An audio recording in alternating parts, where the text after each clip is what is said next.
पिछले लेक्चर में हमने फंक्शन की लिमिट के बारे में पढ़ा था। आज हम फंक्शन की कंटिन्यूटी सत्यता के बारे में पढ़ेंगे। कॉशी डेफिनेशन ऑफ कंटिन्यूटी, सत्यता की कॉशी परिभाषा। कोई भी फंक्शन f जो कि एक विवर्त अंतराल i में परिभाषित है, i के किसी बिंदु a पर सतत कहलाता है यदि किसी गिवन एप्सिलॉन ग्रेटर देन 0 के संगत हम एक ऐसी धनराशि एप्सिलॉन ग्रेटर देन 0 निकाल सकते हैं कि fx minus fa is less than epsilon whenever x minus a is less than delta। और इसको अपन कैसे लिख सकते हैं कि x minus a is less than delta implies modulus of fx minus fa is less than epsilon। और इसको अपन क्या लिख सकते हैं, ये क्या बता रहा है कि fx belongs to interval fa minus epsilon fa plus epsilon for each x belongs to a minus delta a plus delta। अर्थात कॉशी डेफिनेशन से कोई भी फंक्शन a पर सतत कब होगा, जबकि x का मान जब जब a माइनस डेल्टा और a प्लस डेल्टा के बीच में लाई करे तब क्या हो, fx का मान fa माइनस एप्सिलॉन और fa प्लस एप्सिलॉन के बीच में लाई करे। जब अपन कह देंगे कि जो फंक्शन है वो a पर कैसा है, कंटिन्यूअस है। अंगणितीय परिभाषा, arithmetical definition of the continuity, कि कोई भी फलन f उसके प्रांत a के किसी बिंदु x पर सतत होता है यदि limit x tends to a fx बराबर किसके हो, fa के बराबर हो। इसका मतलब कि अर्थमेटिक परिभाषा से कोई भी फंक्शन a पर कंटिन्यूअस कब होगा, जबकि a पर फंक्शन का जो मान है वो किसके बराबर हो, a पर फंक्शन की जो लिमिट है उसके बराबर हो। अर्थात a पर जो फंक्शन की लिमिट है वो किसके बराबर होनी चाहिए, a पर फंक्शन की वैल्यू के बराबर होनी चाहिए। जब हम कह देंगे कि जो फंक्शन है वो a पर कैसा है, कंटिन्यूअस है, सतत है।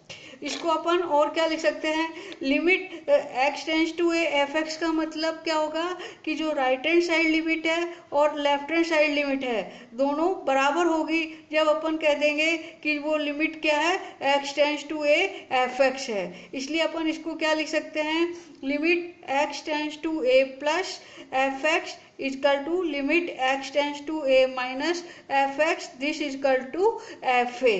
और अपन जानते हैं कि राइट हैंड साइड लिमिट को अपन कैसे लिख सकते हैं, fa प्लस 0 बराबर लेफ्ट हैंड लिमिट को कैसे लिख सकते हैं अपन, fa माइनस 0 बराबर fa। अर्थात कोई भी फंक्शन अपने a पर कंटिन्यूअस कब होगा, जबकि उसकी दक्षिण पक्ष सीमा बराबर किसके हो, वाम पक्ष सीमा के बराबर हो।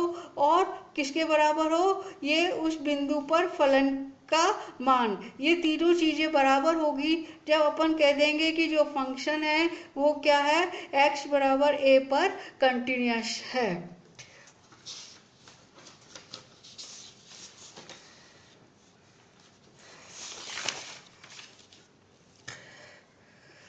Continuity of a function at A point from the left और राइट, मतलब फलन की एक बिंदु पर वाम या दक्षिण पक्ष की ओर से सत्यता। वाम पक्ष से सत्यता कि फलन f उसके प्रांत के किसी बिंदु a के वाम पक्ष की ओर सतत कहलाता है यदि f a माइनस 0 बराबर किसके हो, fa के हो। अर्थात कि जो वाम पक्ष की सीमा है उसका मान किसके बराबर हो, फलन के मान a पर फलन के मान के बराबर हो। जब अपन कह देंगे कि जो फंक्शन है वो a पर वाम पक्ष की ओर सतत है।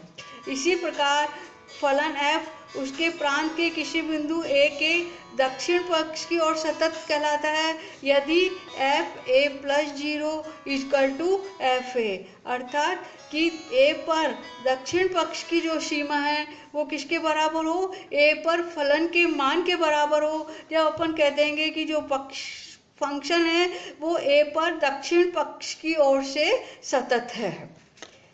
कॉन्टिन्यूटी इन ओपन इंटरवल, वितत अंतराल में सत्यता। वितत अंतराल ओपन इंटरवल ए बी में परिभाषित फलन f उस अंतराल में सतत कहलाता है यदि फलन इस अंतराल के प्रत्येक बिंदु पर कैसा है, सतत है। अतः अपन ओपन इंटरवल में कोई भी फंक्शन डिफाइन है तो वो ओपन इंटरवल में कंटिन्यूअस कब होगा, जबकि ओपन इंटरवल के प्रत्येक बिंदु पर कैसा हो, कंटिन्यूअस हो। जब ये आपके क्या होगा, ओपन इंटरवल में कंटिन्यूअस होगा। कंटिन्यूटी इन क्लोज इंटरवल, कोई भी फंक्शन f सतत इंटरवल सवृत अंतराल ए बी में परिभाषित है तो इस अंतराल में ये कंटिन्यूअस कहलाएगा। कब कहलाएगा कि जबकि ये वितत अंतराल ए बी में कैसा हो, सतत हो। दूसरा, बिंदु ए पर दक्षिण पक्ष की ओर से सतत हो। तीसरा, बी पर वाम पक्ष की ओर से सतत हो। तब अपन इसको क्लोज इंटरवल ए बी में कैसा कह देंगे, सतत कह देंगे। ठीक है ना। तो क्लोज इंटरवल में सतत के लिए अपने पास क्या होनी चाहिए, तीन बातें होनी चाहिए। क्या होनी चाहिए, तीन बातें। एक तो ये क्या होना चाहिए कि जो ये ओपन इंटरवल है इसमें कैसा होना चाहिए, सतत होना चाहिए। दूसरी बात क्या होनी चाहिए कि जो अपना ए है उसके इधर राइट हैंड साइड में सतत होना चाहिए और जो बी है उससे लेफ्ट हैंड साइड में सतत होना चाहिए। तब अपन कह देंगे कि ये क्लोज इंटरवल में कैसा है, सतत है। अब सत्यता की हैनी परिभाषा, सीक्वेंशियल कंटिन्यूटी और Heine's definition of quantity. A function f defined on the interval I is said to be continuous at x is equal to a belongs to I if for every sequence an converging to a the corresponding sequence of the functional values f a n converges to f a।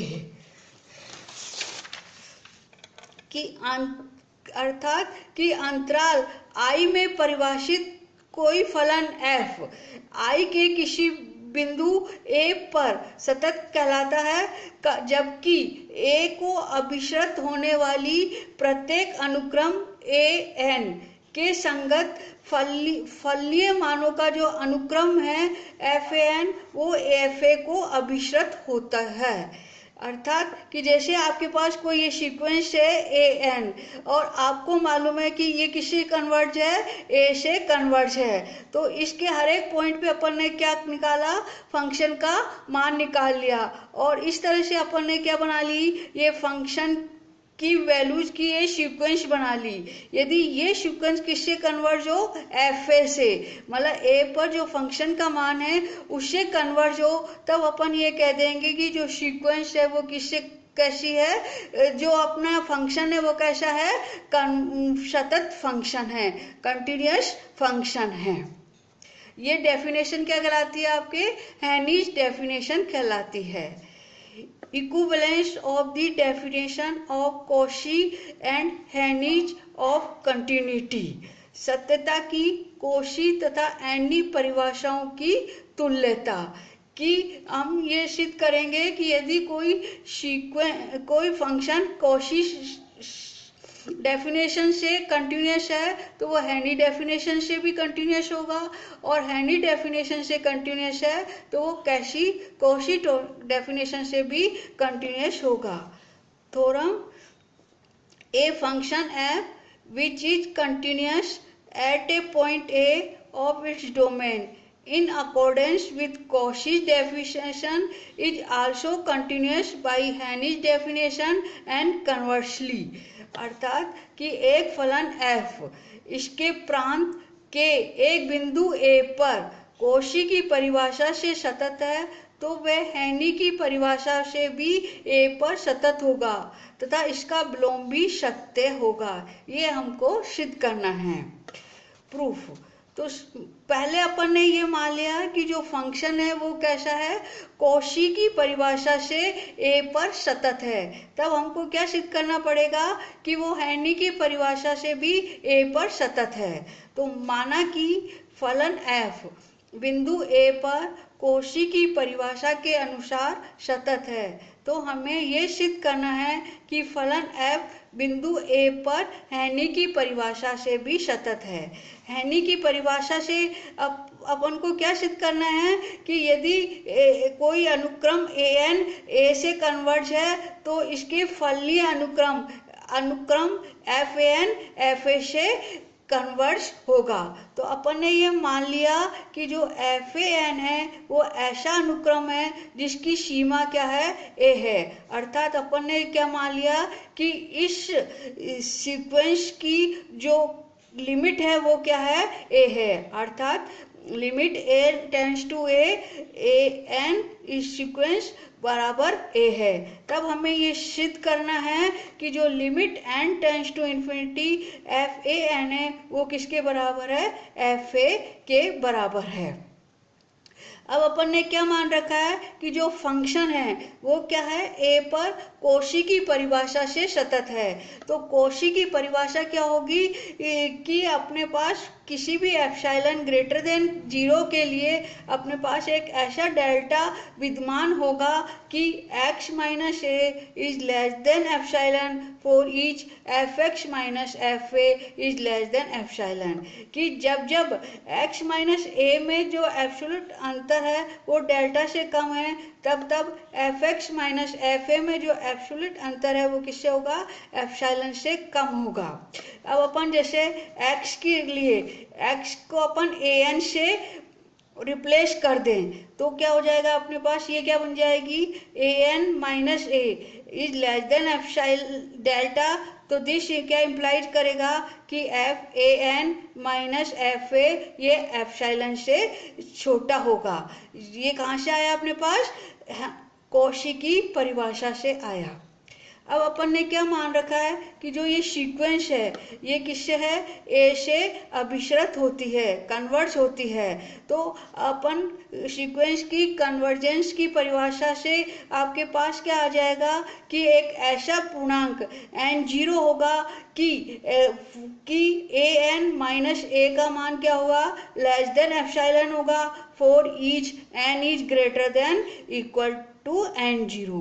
ये कहाँ से आया अपने पास, convergence of sequence की परिभाषा से। Sequence N के अभिश्रत होने की परिभाषा से अपने पास ये आ जाएगा कि n is greater than n0। This implies a n minus a n is less than epsilon. अब अपन ने 2 और 3 से अपने पास क्या आ जाएगा कि अपने पास एक ऐसा नेचुरल नंबर n0 एग्जिस्ट करता है कि वो किस तरह से है कि n is greater than n0।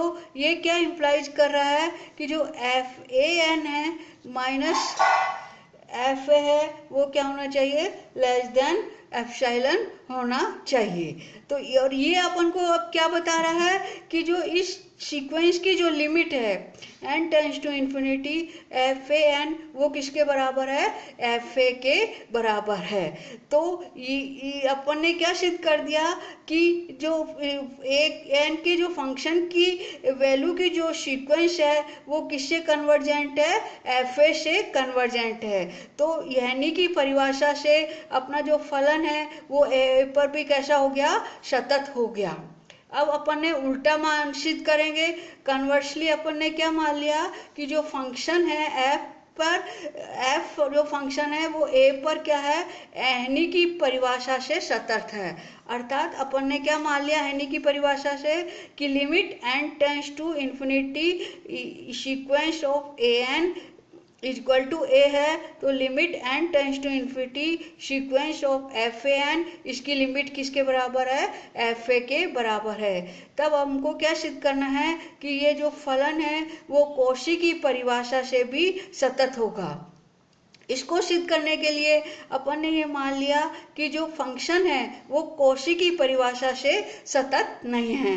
अर्थात कॉची की परिभाषा से सतत नहीं है, इसका मतलब कि इस इंटरवल में आपके पास एक ऐसा x विद्यमान होगा कि x minus a is less then absolute of x minus a is less then delta है, परंतु absolute of F x minus f a ये किससे बड़ा है, ग्रेटर देन एप्सिलॉन है। क्योंकि यदि ये बिंदु पर लेस देन एप्सिलॉन हो जाएगा तो ये क्या हो जाएगा, कॉची की परिभाषा से सतत हो जाएगा। पर अपन ने क्या माना है कि ये कॉची की परिभाषा से सतत नहीं है। इसका मतलब कि इस इंटरवल में कम से कम एक ऐसा बिंदु होगा जिसके लिए क्या होगा कि एफ एक्स माइनस एफ ए एब्सोल्यूट है, ये ग्रेटर देन किसके होना चाहिए, एप्सिलॉन के लिए होना चाहिए। अब जैसे अपन डेल्टा क्या है, कोई भी पॉजिटिव नंबर है तो अपन ने डेल्टा को क्या मान लिया, 1/n मान लिया। तो for each n belongs to n there exist a n such that, यहाँ से हर एक 1/n के लिए क्या हो जाएगा कि a n minus a less than 1/n होगा, n होगा, किंतु f a n minus f a क्या होगा, absolute value of f a n minus f a क्या होगी, ग्रेटर देन एप्सिलॉन होगी। अब ये आपको क्या बता रहा है, ये बता रहा है कि जो ये वाली सीक्वेंस है limit n tends to infinity a n, इसकी लिमिट तो है ए है, लेकिन limit n tends to a f n, इसकी लिमिट एफ ए के बराबर नहीं है। इसका मतलब क्या हो गया कि जो फंक्शन है वो ए पर क्या है, को हैनी की परिभाषा से कंटिन्यूअस नहीं है। पर हमने क्या मान रखा है कि ये हैनी की परिभाषा से कैसा है, कंटिन्यूअस है। इसका मतलब हमने जो माना है वो गलत माना है। इसका मतलब कि जो कॉची की परिभाषा के अनुसार जो हमने क्या माना है सतत नहीं है, वो कैसा है, गलत है। इसका मतलब कि जो फंक्शन है वो कॉची की परिभाषा के अनुसार भी सतत है। अर्थात यदि कोई फंक्शन हैनी की परिभाषा से सतत है तो वो कॉची की परिभाषा से भी सतत होगा, और यदि कॉची की परिभाषा से सतत है तो वो हैनी की परिभाषा से भी सतत होगा।